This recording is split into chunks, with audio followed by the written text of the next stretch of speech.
Hey everybody, this is the Sliders Review, and since it's Women's History Month, I'm here today to talk to you about Sugar and Spice, the 2001 comedy movie. This right here is one of my all-time favorite comedy chick flick movies. It's very underestimated. Now it came back out in 2001. The craze of all the teen comedy movies coming back. Why? Scream. Scream just reinvented everything. And so everything started to come back. However, because it is 2001, it was that kind of funny time where not every romance comedy or teen comedy movie or chick flick movie succeeded. In my opinion, this movie is gold. This movie is excellent. I love everything about this movie. There's only one fatal flaw I have in this movie. This movie is super white. And there is really no people of color until a group of Asians show up towards the end, and it's made for a very funny, hilarious bit.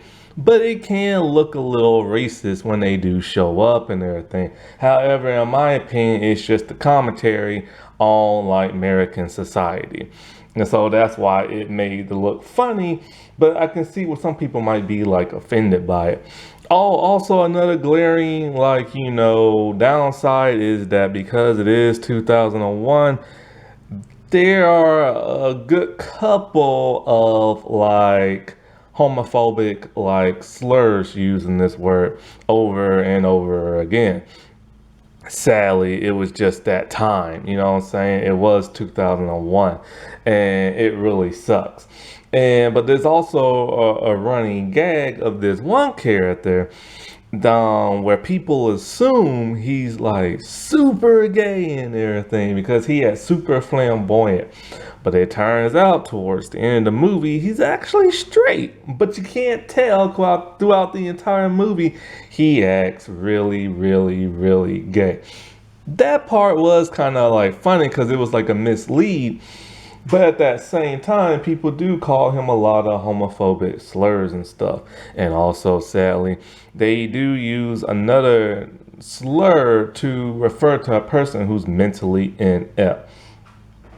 And, it's quite a shame, but, sadly, like I said before, it was, that era, what I'm saying, when people still use that edgy kind of disgusting language and stuff. And so in that part, the movie is outdated, but in everything else, it's pretty fun. I like the writing. I like the direction. I like the format of the movie, how they made certain scenes look. It really took you out of the normal, frame of mind and thinking when you saw it in this type of, direction. And of course, you gotta give it up to the actresses. They knocked it out of the park. And it's a lot of familiar names in it. Now, some at that time I was not familiar with. And two, even though I know them for this movie, I still haven't seen them in anything since because they just don't appear and stuff I see. However, one starred in Star Trek Discovery. I just didn't see that episode. But when I saw this movie instantaneously, I knew who some of these people were. I was just like, yes. Oh man, you have Marley Shelton. I remember her from Pleasantville, but now I know her from the last two Scream. Well, I shouldn't say last two because the sixth one just came out. But Scream 4 and 5, she was the female police officer and stuff. And it's funny because this movie has a really weird Scream connection because like I said, she was in Scream. And then you have Melissa George, who I never knew at that time. Then I later saw her in Star Trek Discovery. Well, actually, no, I still haven't seen that episode, but I know she's from that. And it's funny because it says her character ends up in Scream 8. We're getting close to Scream 8. We're at Scream 6.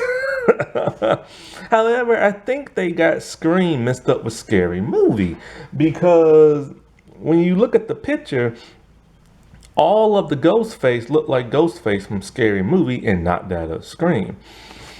And then you have Mia Savari, who, of course, is from American Pie and everything. But here she plays the mean girl. And oh my God, she is mean. I really loved her hair and lips in this movie. Oh, they was red and like velvety looking and stuff. But she would later, after this movie, be in a movie called Loser. I just now finally saw Loser. I've been wanting to see it for years and decades. I wish I never saw Loser. Loser is not a very good movie in my opinion. And then it stars that of Rachel Blanchard. And of course, she played Cher in the TV series of Clueless. I just got through talking about Clueless, the TV series, a couple of days ago. Go watch that. And so, like, then there is, I think it's, yeah, Sarah Marsh. I still haven't seen her in anything. And it's quite a shame. And sadly, she had some health scares a couple of years ago, but she still looks great. And so, who else? This movie also stars Marla Sokolov. I think that's how you say her name. I'm sorry if I mispronounced it. I remember her from Dude, Where's Your Car? I remember her from Full House, the girl who tried to get Stephanie to smoke. Wait, was she the same one from Desperate Housewife? I'm not sure. I think there is another actress she looks similar to. And so then also in this movie is I can't remember her name, but I remember I saw her in Scream. Not Scream, but Friends. I saw her in Friends. And I don't remember her name. Oh wait, it's Alexandria Holden, and I remember her from like Friends and stuff. She played Ross's like college girlfriend, and then of course the male main character of this movie is James Marsden.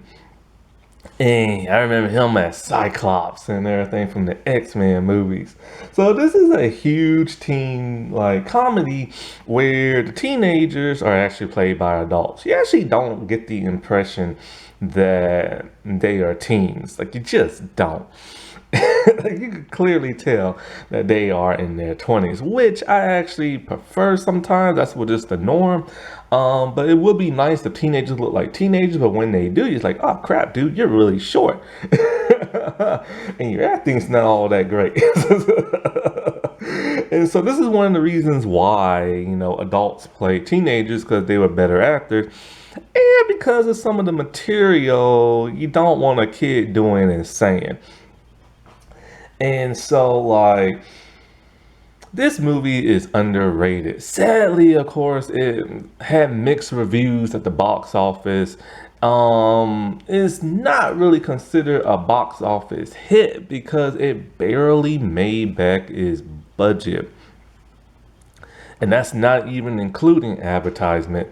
It had like a budget of 11 million and I think it only made 18.5 million.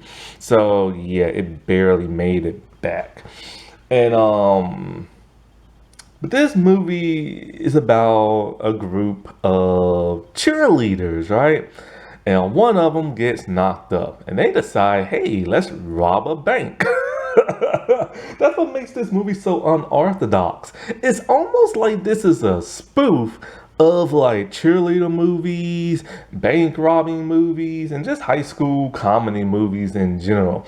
Because it's so zany that you're just kind of like, nothing about this is realistic. Because you're going to compare it to Bring It On, which was just like a juggernaut that came the year before. And what's ironic is a lot of the stars in Bring It On actually auditioned for this movie. And crazy enough, they actually wish they got this movie. because of how insane it was.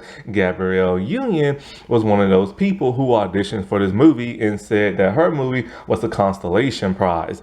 However, I don't think her character would ever be in this movie because there are like no black people whatsoever. You see one little black boy running away from somebody, but that's about it. Like literally, when I said this movie is super white, like it is super white, and except for that one Asian dude towards the end.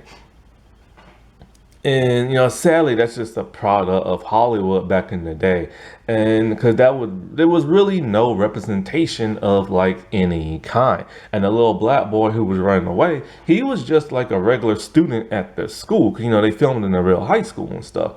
And wait, actually, I think one dude's actually Jewish. That's right. But he's barely in the movie. He just plays the nerd. And he was actually the villain in Buffy. Remember the human villains they had towards the end? Adam Brush. Oh, no, Bosch. I think he might be Jewish or Italian. If so, he's like the only person of color in this movie. But at first glance, he just looks white. And this is why representation is important. And this is why woke culture in Hollywood is a thing. Because, like, see, this is literally the struggles of Hollywood, man. And so, like, it's directed by Francine McDougal. I have no idea who that is. Ironically, what's really crazy is that this movie is actually based loosely off of a real life story. Back in the 90s, there were a group of teenage girls, about 4 or 5 of them, and they actually used to rob plenty of banks in Texas. They was known as the Queens of Armed Robberies. And yeah, that's insane. They decided they were going to do that. You can find that all out on Wikipedia.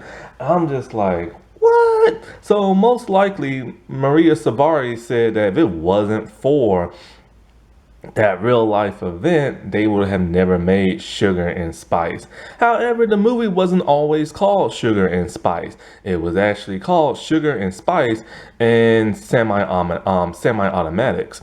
And so, like, because the writer of this movie is actually Luna Williamson, or Luna Williams. Yeah, Luna Williams. And so she actually wanted this to be a straight up dark comedy.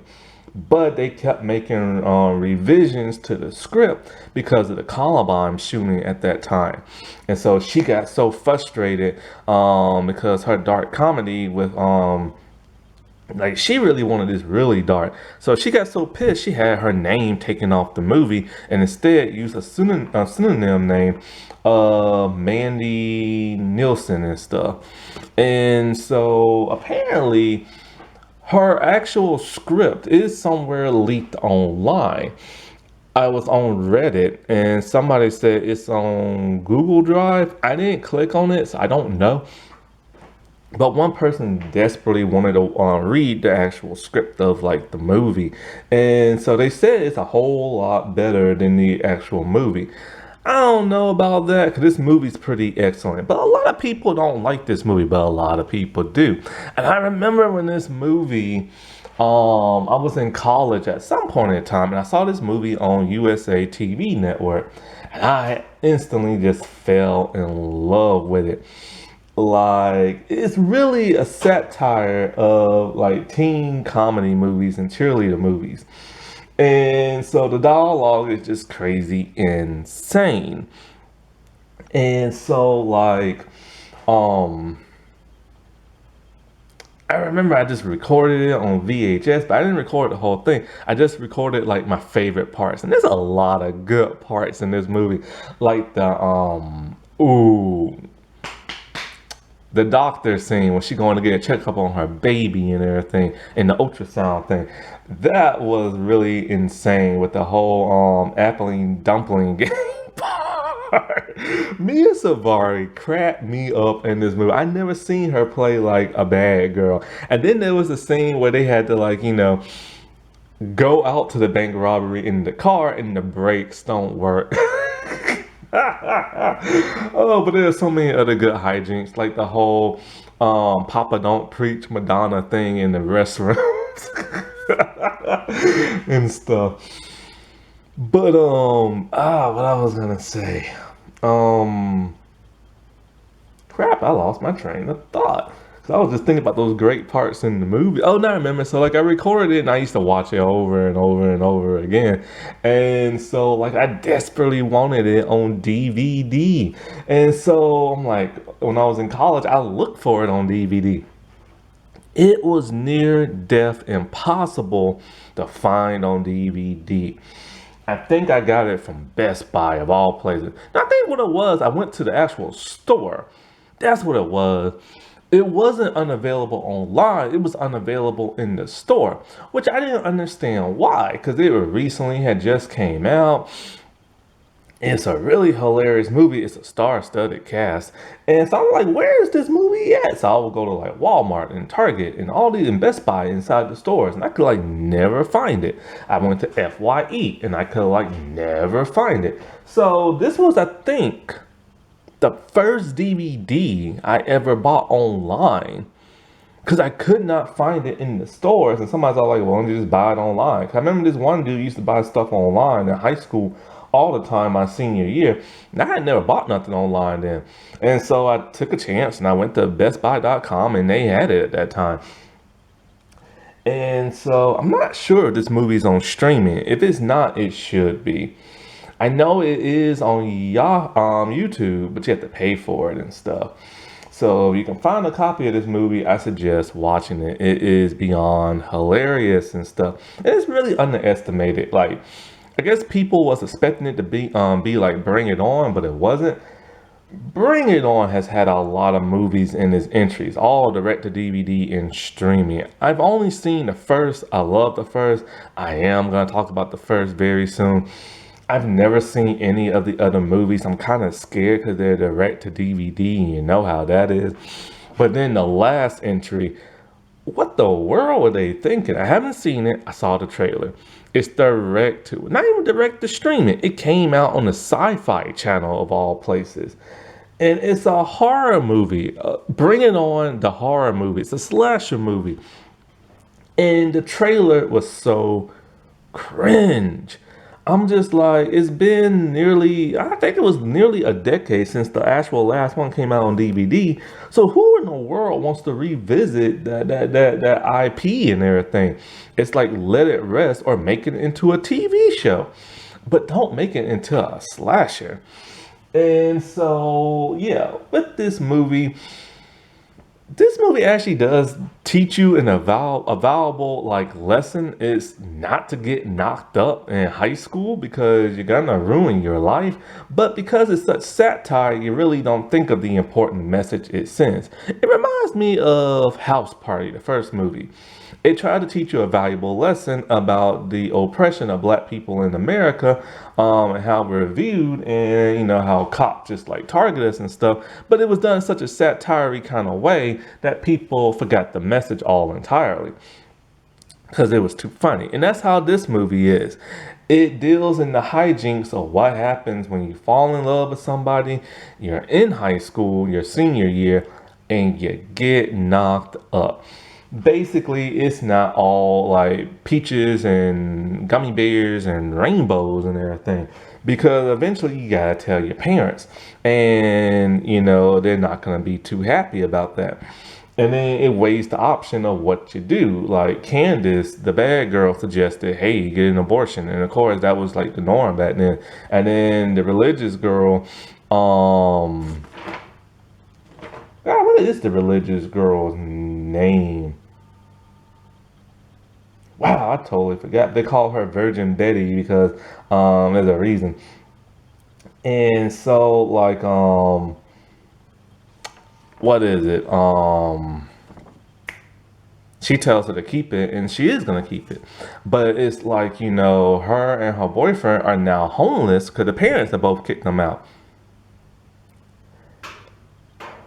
And not only are they homeless, because one's a cheerleader, one's on the football team, They don't have no money, they don't have a job, and he desperately tries to find a job. But because he's so bad at everything he does, and he's so honest and everything, because he wants to be a senator, and so he's very honest and he refuses to lie. He gets fired from like every fast food job he's at because he's all like, we don't have rats in the deep fryer. I checked and stuff. And so like what is it? And like other stuff he just can't do. Like it took him so long to ring up somebody's taco. So he gets fired at everything. But then he finds a job at like a Blockbuster kind of store. And that's like a video rental store if you're that young and everything. And the only way he got that job is because two nerds who work there go to his school and they love the idea that he's a football player and that they'll be able to hang out with him after school and he could talk about like girls and football and stuff. So that becomes like his like second posse and everything from that, the football players. And so, but yeah, they were literally homeless and they found like a very crappy apartment. And the crappy apartment is by this one dude who's very jinky and everything. And not jinkies like in Velma from Scooby Doo, but jinky, like there's something shifty about this dude and tweaky and stuff. And because he steals a bunch of like electronic devices and he has them like stored in like their apartment room, which is funny because like they're all like, oh, we got a new TV and DVD player. And so they open it up and he never said anything about that. And so like so they had to live in a crappy apartment. And so, but even one job is not good enough because it's part-time and it's only like a movie rental place. So she has to get a job, but he doesn't want her to get a job because he thinks in his head, oh, he's going to be very big, very successful. See, he's very optimistic and so is she. And so like she finds a job at like, a bank branch inside a grocery store, which I didn't even know they had. And most likely because of stuff like this and that real life event, they probably don't have them no more. And so like, because they couldn't get a loan to get like a house and stuff. And so she realizes that like her life sucks now. Because the thing about her, and I'll get to the character profiles a little bit later, she's a very optimistic person. Like every time she wakes up in the morning, she gives herself an inspirational speech in the mirror and she wears pink. She's like the uber girly girl, right? Soft-spoken voice and everything. A lot more soft-spoken than her normal voice. And so like, but then she realizes after getting knocked up in high school was not the best idea. Having underage sex is a thing you should never ever have. I remember the underage pregnant girls at my school. Wasn't many. There was only one I remember for sure. And then her best friend, the second one, got knocked up. Funny, because both were white ghetto girls. I'll never forget the way they look. Crinkly, like hairsprayed hair and everything, and all that makeup and stuff. And yeah, I just remember them both being pregnant in high school. They looked like sisters, but they're not. They were just best friends and stuff. And so, like, it's never okay to get pregnant in high school. And it's one of those hard realities in life. But for them, they had their parents helping out. But in this movie, they didn't have nobody. And most likely in times you're not. So it's like a huge satire on that.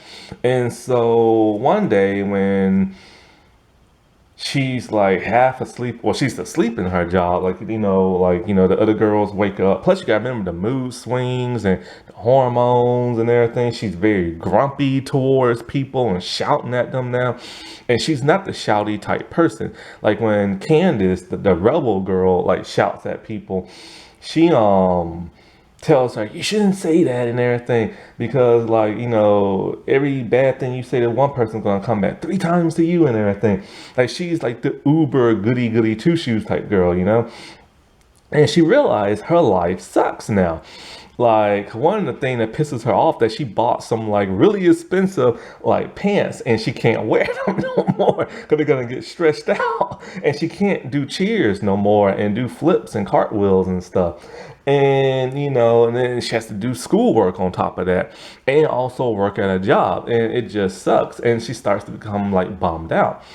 And so then when watching the movie with the rest of the girls, they have sleepovers all the time, they watch Point Blank. And so, like, she gets the idea of, hey, we should like rob a bank and everything.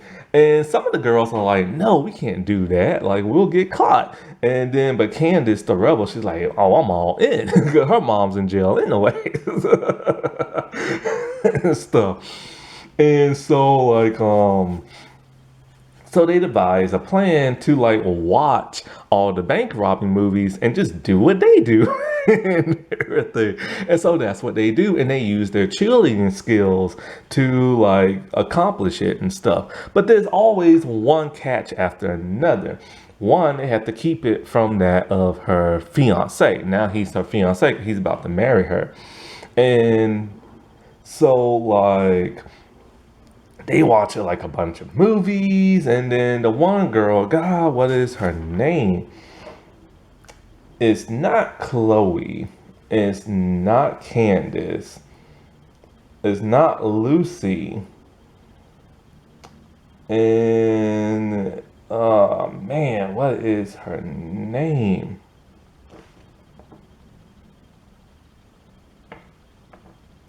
Ah, man, I really forgot.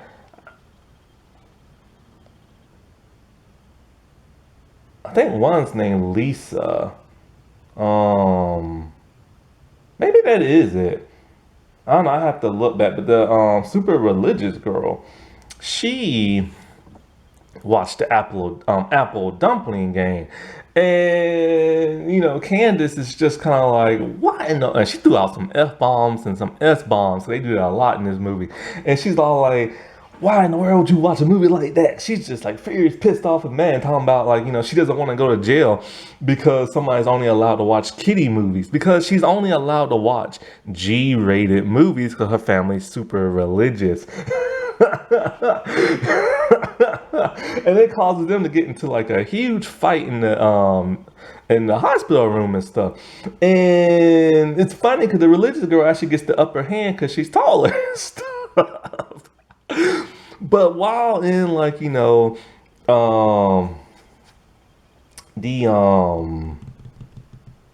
little hospital room type thing, they do like an ultrasound on her and they realize something. Crap, it's not just one kid, it's twins. So they realize they have to do this for her to like help her out because they're like a sisterhood and everything. And they really stick together. Like one of the cool things, like they always go hands in on everything. Like everything's so cheerleader for them. Similar to like Bring It On, where they even like mention like the codes and like you sign like a contract with like sisterhood and all this other stuff and you can't break it and blah blah blah. And so like one thing they do is that after they go hands in, they say cheerleaders kick butt, but they don't say the butt word. Instead they are like cheerleaders kick, and then they turn around and smack their butt. It's like the ultra uberish, goobyish, like girly movie, man. Like, how can you not love this movie? And so Candace gets the brilliant idea of, since, hey, my mom's in prison for murdering her father, I gotta ask the pros and everything. So then there's a scene in the prison where she meets her mom for the first time, and her mom's all like, you don't look nothing like the picture your grandma sent. She's all like, well, that's the picture of the neighbor's kid, because grandma didn't want you to bust out of prison and kidnap me because of how like good she looks and everything.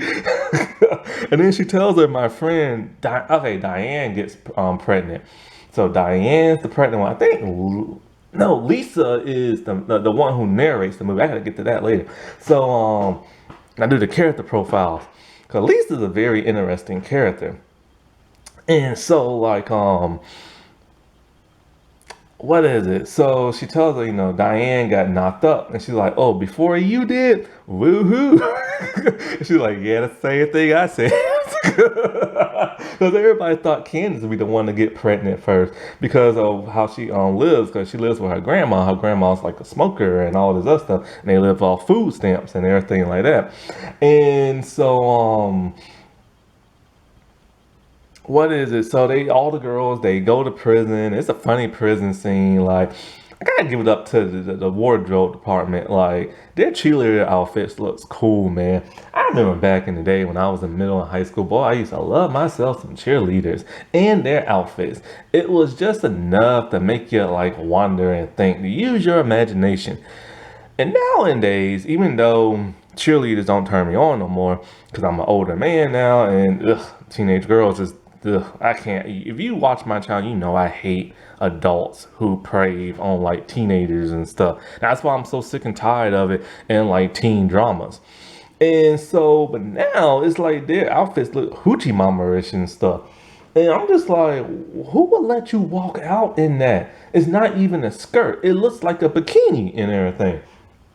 And so, like, there's like an inmate who's like, oh, them some nice skirts y'all got on. She starts like looking at her lips and everything. So they talk to all the inmates and all this other stuff. But instead of asking about like how to rob a bank, they're asking about their personal lives. And their personal lives are pretty hilarious and stuff.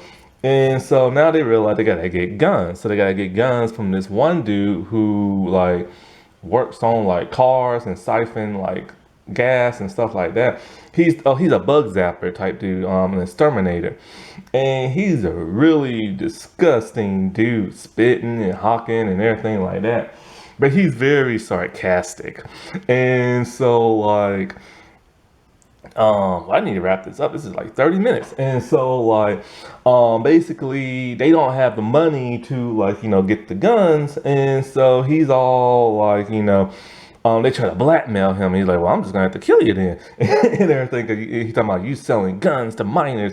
But he's like, literally, I'm just gonna have to like kill you. And so like his daughter, he realized he has a daughter that goes to high school and she wants to be a cheerleader more than anything. So he's all like, look, man, I'll give you half price. You just let my girl be a cheerleader and you make her actually do something. So Fern is the latest person to join their team. It's a 5-person team, but now it's 6. And Fern is like a very attractive, like tomboy and everything. But she's very socially awkward and stuff.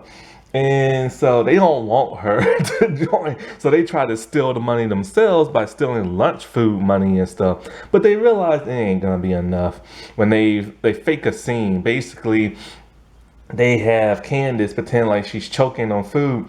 The cafeteria lady's trying to like, save her while they steal like the money, and it's just not enough. So they let Fern be in the group.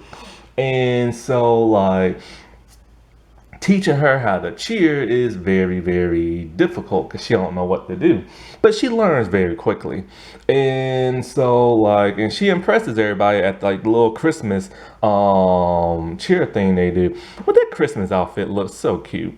And I really like how that scene is played out in the movie. Like I like the format of this movie, And so like, now Diane, her optimistic view is starting to sour. Like now when she does her inspirational speech in the mirror, she's sad and depressed. She walks away only to come back with a big smile on her face. She's like, hey, hey, hey, now turn that frown upside down. And it's weird. It's almost like a Jacqueline Hyde situation. That's the part of the movie that always freaks me out. And she always said, these are the best days of your life so far. And that's what she used to always say. And so as they're getting ready and gearing up to like, rob the bank, Lucy chickens out. See, Lucy only did it because she wanted to get into Harvard and she didn't have the money for it. But now she got accepted into Harvard and she just doesn't want to do it. She is like the smart one of the group who she has this neat freak cleaning thing about her.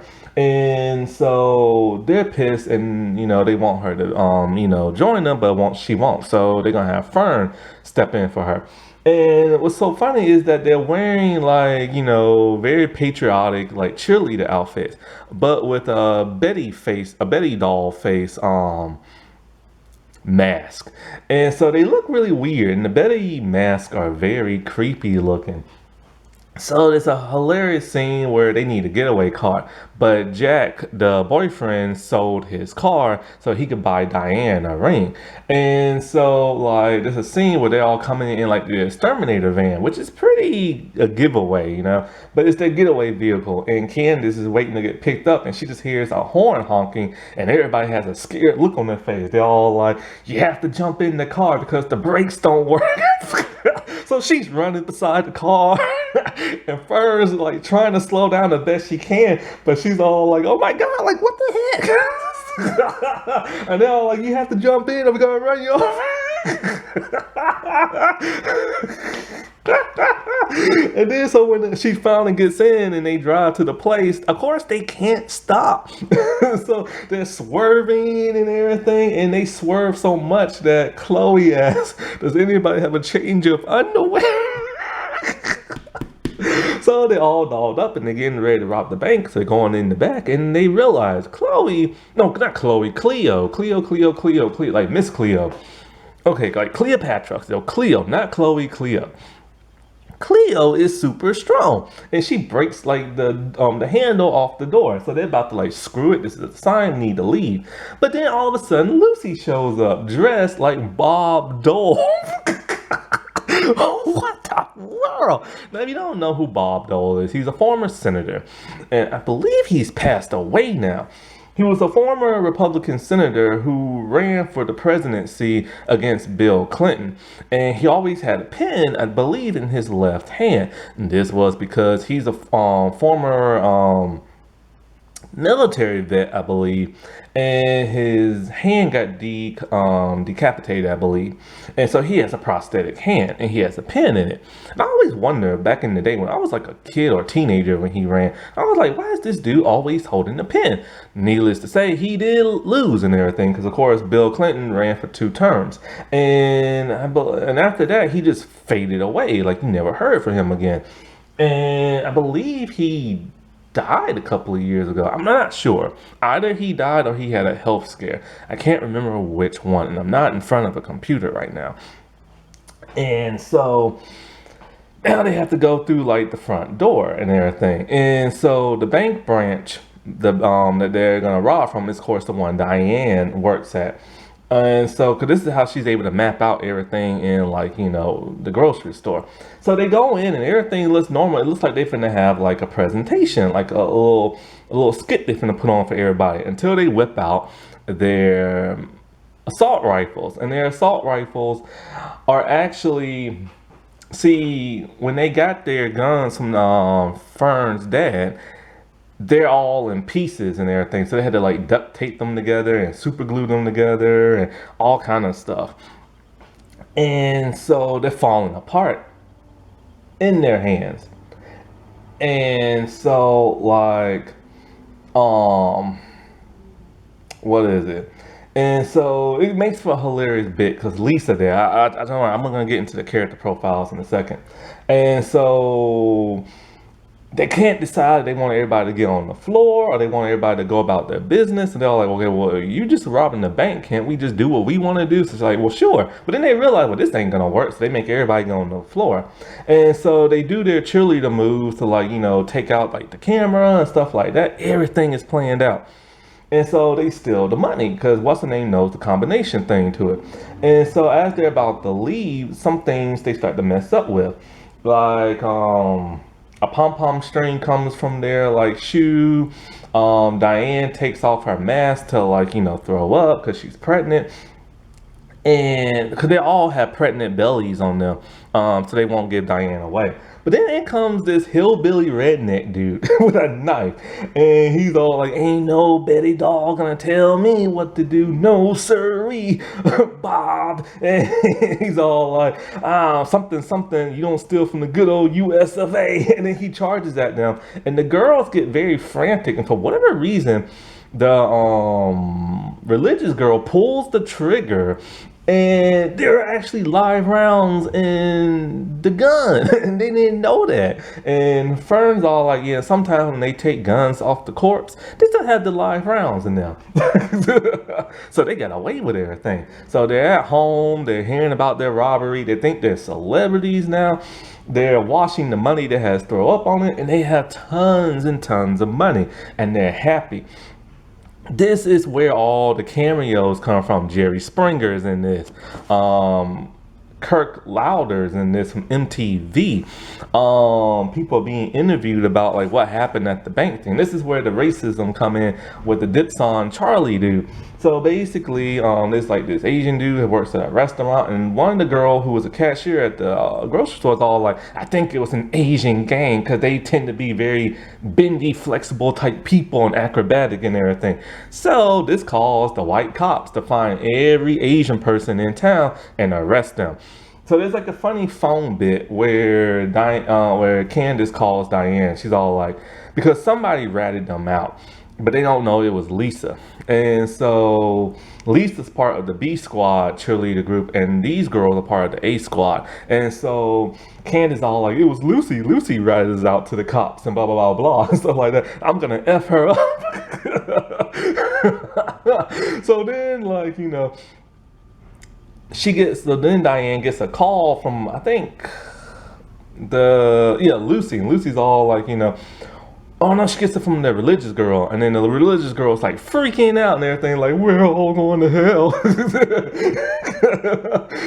And then so like Lucy calls, she's all like, why did Candace like call me and say she's gonna freak me up? Then all of a sudden she goes back to the religious girl. Then she gets a call from the prison. It's the Asian Chinese dude and everything. He's talking in his language and talking about like, they came in, they arrested me, and I just finally got a phone call after 4 days. And then she's all like, hello? Because she don't know what he's saying. She's all like, oh, I think you have the wrong number. This is Diane. Goodbye now. And he's like, wrong number. No. So needless to say, after Lisa ratted them out, the cops come to their school with the FBI and they arrest them. By that time, all the kids at school are terrified of them. So then when they take their mugshot, this is actually the beginning of the movie, because it starts off with them taking their mugshot and them posing for the camera in a very girly kind of way. And so, like, while in jail, like, you know, Diane's trying to figure a way out of this and trying to figure out who she can call. And then she realized she can call Lisa because Lisa so badly wants to be on the team. So if she can make an arrangement, Lisa is gonna like be their alibi, and that's what happens. So in order for Lisa to lie to the police, they're gonna make her the new A squad like captain and everything, which pisses off the rest of the girls. And so, cause she realizes she can't do backhand springs or whatever you call it, being pregnant and stuff. So this works out for everybody. And so, like, whatchamacallem, so, you know, they got away with it, and they didn't get to keep the money. Well, actually, they did keep the money because they don't know that they did it. And so they kept the money, and they all now live better lives. Candace got her mom out of jail. What is it? Lucy, like, you know, owns an island and created a pizza box. What is it? The religious girl, she like owns horses now.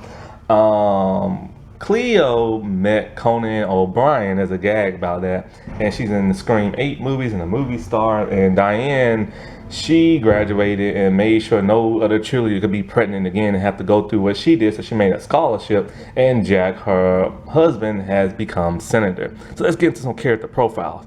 Oh wait, now I remember there are 3 black people in here, but they really don't do much. One's a little boy who runs from them, from the school. The other one is a male cheerleader who just helps them with their routine. And so he really doesn't, they don't like do much. And then there's one, a black lady from the prison who's looking up their skirts. Yay, and give people of color something to do. And everything. Having one perv on them and everything. Like, come on, man. And then the Asian dude, felt so bad for him. Jack, played by James Marsden. And so, like, he's this football player who transfers to Lincoln High School, and everybody's smitten by him. They think he's like the greatest looking dude ever. He's the greatest football player ever. And Diane does a backflip and knocks him out. And so when he comes to, he falls in love with her before he ever got knocked out by her. And so they fall in love, and he's very optimistic. He's very happy. He's very joyful, and he has a GTO. And so he knocks her up, and they get kicked out. And of course, he has to look for a job, but he sucks at everything. And so he sold his car to get her a ring, but he doesn't have a diamond on it. And that's how much he loves her, and he loves that car. And so, like, he has this very jubilant like personality. He's a little bit of like a man child and everything, but all in all, he's a really nice guy. He's even nice enough to befriend like the two nerdy dudes who help him later on with his campaign to become senator. Diane, aka the mastermind Betty. So of course she is the uberish like cheerleader. She loves pink. She's very girly, and she's beyond optimistic. Every morning she gives herself an inspirational speech in the mirror, talking about how these are the best days of your life so far and how you can achieve everything. And it's like she just has this overly like rainbow look of life, you know what I'm saying? Where everything's just gonna work out the way it is until she realizes it doesn't when she gets pregnant. The harsh reality of being pregnant dawns on her, and her inspirational speeches start to get a little bit more darker. And to where she does like a Jacqueline Hyde type thing and perks herself back up. When finally getting a job at like the bank inside the grocery store, she realizes, of course, she can rob it and stuff. The thing about her is that everybody in her group just loves her to death. Like, she always looks out for them. That's why they're looking out for her. She is literally the leader of the group. This is why she is the mastermind. And it was her that came up with the idea of course, like robbing the bank and stuff. And nothing was going to stop her, which was a really bold move to rob a bank and stuff. And of course, Diane is played by Marley Shelton. She is one of the best parts of this entire movie. She killed it in everything. I'm actually surprised she doesn't get more leading roles in like movies like this. I remember she was in the movie Valentine, but the bad thing is both Valentine and this movie came out around the same time, and they didn't really wow like critics in the box office. So people realized she wasn't gonna be an it girl, and so she kind of, went back down to like supporting role type thing. She had a supporting role in Scream 5, and then no, Scream 4, and then she got killed off very early in Scream 5, and it was like, what was the point in bringing her back in the movie? And so, it's a shame. She's a great actress, and I mean a great actress. And it's sad Hollywood didn't just like swoop her up. Candace, aka the rebel Betty. She is like, the complete opposite of Diane. She fights for every girl in the group and every person there is in the movie, except for Diane herself.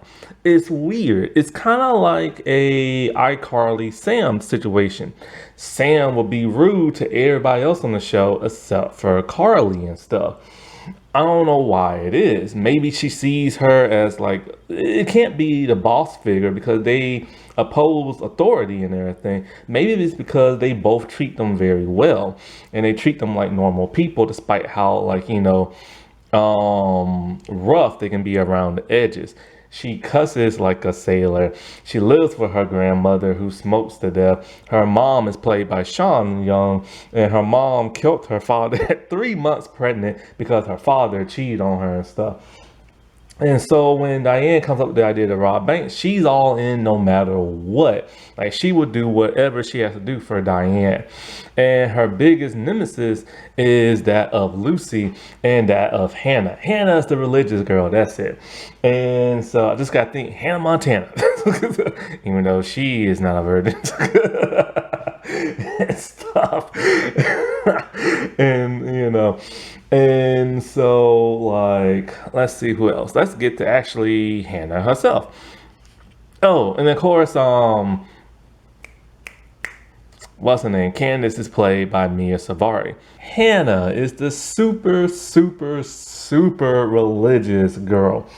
Like, you know how people use the term Jesus freak? Like, that is her. Her parents only let her watch G rated movies, and she's a senior in high school. Well, one day at Christian camp, she experienced her first big O. And Candace is all like, you can't put those two words in a sentence because that's never going to happen at a Christian camp and stuff. But it did. See, she was riding a horse. And it was galloping pretty hard. And boom! Oh, so she had the whole dryer incident and everything, the whole dryer technique. And so throughout the entire movie, she tells Diane, you can't have an abortion. You can we can take you to this one convent type church place and you can raise a sick aunt and then they'll let you have the baby and they'll keep the baby and put it in like the orphanage and stuff like that. And so, like, her and Candace do not get along, but she finally stands up to Candace.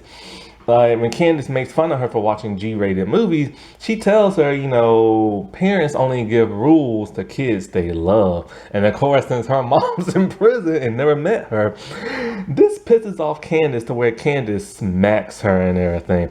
The smack should have been harder, in my opinion, but it was like a goofy kind of smack.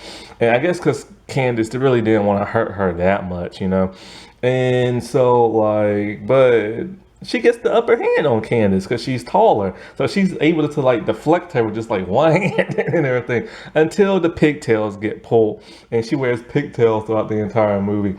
It was just weird seeing Cher from the Clueless TV show play this type of character, which isn't that far off because she was a little goody-goody two-shoes as well. And so she's the one who ends up shooting at the redneck dude at the grocery store because she didn't know there was live rounds in the guns. Oh, and also she's called Virgin Betty. Sarah Marsh, she plays Lucy, aka Brain Betty and everything, who later becomes Bob Dole. And so basically she's the one who's a neat freak and has to clean. We don't see her do it that much. We only see her do it twice in the movie. And she has her hair in this cute ponytail throughout the entire movie. And so her character is the logical one. She keeps trying to persuade the girls, this is never gonna work because, logic just won't allow it and stuff. But the girls are all hands in on this. And so she's the really, really smart one who ends up in Harvard. She's also the one who secretly, from the beginning, she just was never going to do it, no matter what. And so when she gets accepted into Harvard, that's when she breaks all the other girls' hearts and tells them she's not going through with it. And she doesn't even feel bad at it. And she literally tells them, even those inmates will they'll rat you out for a pack of Luckies and everything because the inmates know exactly what they're going to do and they're the ones who got them the Betty doll mask and stuff. And so Cleo is played by Melissa George. Cleo is very interesting in this movie. Cleo is this slim girl and she hates really skinny girls. That's why she doesn't like Fern, because Fern is very skinny. And so she does everything she can to maintain her slim figure. However, what's really interesting about her in this entire movie is she is literally obsessed with Conan O'Brien to where she calls him, what they call her, Stalker Betty. All she talks about throughout the entire movie, and I mean the entire movie, is Conan O'Brien. She has a dream about Conan rubbing baby oil on her and giving her a massage and all this weird stuff. I don't know how Conan O'Brien came into the mix of all this. Now, there is a boy named Ted who's friends with that of Jack. He's one of the nerdy dudes. And Jack, not Jack, but Ted is in love with her and wants her just to say his name. And so she doesn't like him at all and she just wants him to go away. So she says his name. she's very soft spoken and a almost kind of like Marilyn Monroe kind of way. But she's played by an Australian actress who just now got her American citizenship. And so I don't know what her real voice sounds like. And so towards the end, she ends up with like in being an actress, and she's in Scream 8. But then, ironically, there's a picture she took with Conan O'Brien because they're gonna move in together with his all leather apartment. I believe I read or heard somewhere. I don't. This movie, the DVD, doesn't have commentary. I don't think, and if it does, I can't find it no more, and because it's kind of hard to navigate throughout the DVD menu. But I remember I heard somewhere that Conan somehow overheard that like there's a character that's like obsessed with him. So somehow they found him and he just did like this cameo towards the end of like the movie and stuff. Fern is the newest addition to their group, played by Alexandria Holden, and she's known as Terminator Betty.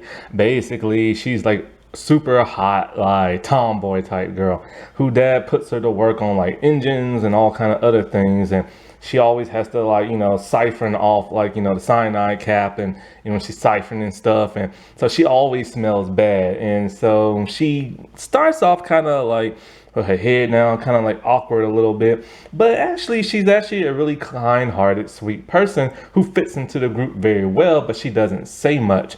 But she knows a lot about like um she loves things like military, militias, and like things like that. And because she learned that from like her father is like literally one of those revolutionary type people, and and hangs out with tons of people like that. And he like has a Terminator business for bugs, but he sells guns on like the side, but they're like used guns that he takes off corpse that are like dismantled and everything like that. And last but not least is Lisa. Lisa is the one who narrates this entire movie from beginning to end. Basically, she wants to be on the A squad so badly, and she is jealous, and she hates the A squad. She's on the B squad. And so she had a lot of work done over the summer, like plastic surgery wise, to make herself have bigger boobs and everything, so that she could be on the A squad, but it just doesn't work. She's very rude and she's very mean to everybody, just like Candace. And she's a homophobe and everything, who keeps making fun of that one dude who later ends up marrying, of all things. And so like, because she's known as like the informant or the informer. And so basically it's weird when she narrates everything. There's some things that she couldn't possibly knew, but she does. And so like she's in love with Jack and she wants him bad, but of course he's with Diane. And there's so many funny scenes between her and Jack, especially at the Blockbuster looking place, because she just doesn't understand why he doesn't want her. And so she's just a very jealous girl. And so when she's at the grocery store of all places, she recognizes certain things. She recognizes that the dismount they did is an illegal one, and there's only one team that does that, the A squad. And then a pom-pom string is on attached to one of the girl's shoes, and she grabs it and she's in love with it because it's part of the A squad. And she also sees Diane's like face a little bit underneath the mask when she threw up. And so she knows exactly who it is. And so she's trying to tell the police, like, because one of them stepped on her butt. She's like, my butt is evidence and everything. Take a print, take the take like a picture of like the shoe print and everything. And so basically she makes for a lot of good comedic relief. And she is the one who rats the girls out. And so when the police finally take her up on her leads, she lets the girls know in a very shocking way that she kind of knows is them. And they're like, how does she know? And then the police come in. And so she's in like the nail place and she's getting her feet done, and she has a weird fungus on it. Why this gag is in here, like, I don't know. It's kind of stupid. But this is actually what taught me about funguses. So when I watched The Last of Us, I'm like, oh, okay, that's why they don't go away. And this virus is really hard to get rid of the zombies, because a fungus literally just will not go away and stuff. And so Diane calls her and they make a deal, of course. Lisa will be the alibi and she'll get to be the A Squad new captain and everything. So everything did work out and she's very extremely happy towards the end of the movie. Her wish finally came true for the last remainder of like the semester term. And so, yeah, this is just a very hilarious, underrated movie that is a true gem. People really need to watch this movie. I believe in the next couple of years, it could be a cult classic. But of course, people was expecting this to be more like Bring It On, and it wasn't. Happy Women's History Month, everybody. All right, I'll talk to you later. Bye.